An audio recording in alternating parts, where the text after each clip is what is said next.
I'm going to show you my method for one pot cooking that works on countless recipes, and it's going to make for perfect, easy weeknight meals. Stick around for the recipe I've made the most since I've started using this method. I use the term one pot cooking, but it doesn't have to be a pot. This method will work if you're using an Instant Pot or your slow cooker or any of these types of pots and pans. I love using a Dutch oven that has a lid, but probably my most favorite pan to use in one pot cooking is a big cast iron skillet. First, I'm going to show you this whole technique using my family's favorite one pot meal, my chicken and rice. So the first step is to create your base flavor by searing. So this doesn't have to be a protein, although most of the time it is. I'm just simply seasoning them with salt and pepper. Add a little fat to the hot pan. If you weren't using meat, you could also just roast your vegetables during this step. Now leave it alone. If you're doing a crock pot meal and you want to sear your food, that's the one time you might have to use an extra pan to sear in a skillet before adding it to the crock pot. But that's what made the Instant Pot so popular, because you can sear and slow cook in your Instant Pot. At this point, we have created so much flavor on the bottom of the pan, and no, this chicken is not cooked through yet, but it will cook through on the next step. Step 2 is to add your aromatics and seasonings. Again, we are layering those flavors in. What I put in almost every one pot meal are onions and garlic. Other great vegetables that are aromatic to add at this point could be celery, carrots, chilies, or shallots. The next step is to add your starches. In this case, I'm using rice, and I want to coat it with the fat. There's probably enough fat in the pan already. I'm going to add a little butter for extra insurance and flavor. Don't be alarmed about the brown bits that are still around the pan. That's flavor, and those are going to come into the dish when we deglaze with liquid in the next step. Other things you might add at this point are potatoes or beans. All right, next up, we're going to extract the flavor from the bottom of the pan by adding liquid. At this point, it could just be water. In this dish, I like to add a little more flavor by a little wine and chicken broth. The brown bits come right off. It's helping you clean the pot. When it comes to knowing how much liquid to add, with rice, I stick to the same ratio I would if I was cooking it the regular way. So 2 to 1 is great for rice. Just like cooking rice any other time, you don't want to stir it too much. And now we're going to add our protein back in. I like to keep the skin out of the liquid so it stays crispy. The next step is to let it finish cooking. All my meals generally include something green. So to make this a true one pot dinner, you could go ahead and add your fresh green vegetables here. I like to add green beans.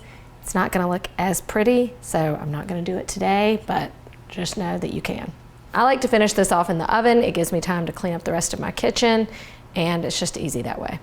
Don't forget to have your oven preheated so it's ready when you are. Now, if that doesn't scream comfort, for the final step of the one pot method is to finish it off. This dish I like to keep super simple, so I just finish it off with a sprinkle of fresh parsley and brighten it up with a little lemon juice. You just have to try this for yourself to see that this is a lot more than just chicken and rice. The flavor that is in this dish is amazing.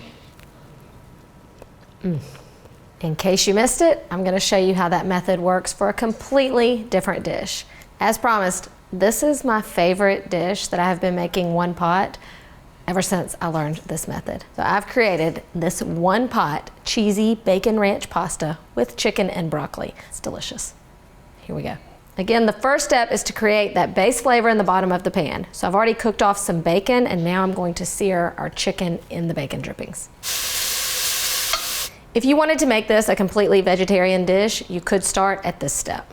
The aromatics I'm using here are just shallots and garlic to keep it mellow yet flavorful. In addition to those aromatics, I'm using ranch seasoning to really kick this up. In my one pot method cooking, you can reverse steps 3 and 4, depending on whether or not you want to coat your starch in fat or not. When I'm cooking pasta, I don't need to coat them in fat, so I add the liquid first. When it comes to trying to figure out how much liquid to add when you're adding your starches, with pasta, you're going to use way less liquid than you would if you were boiling it the traditional way.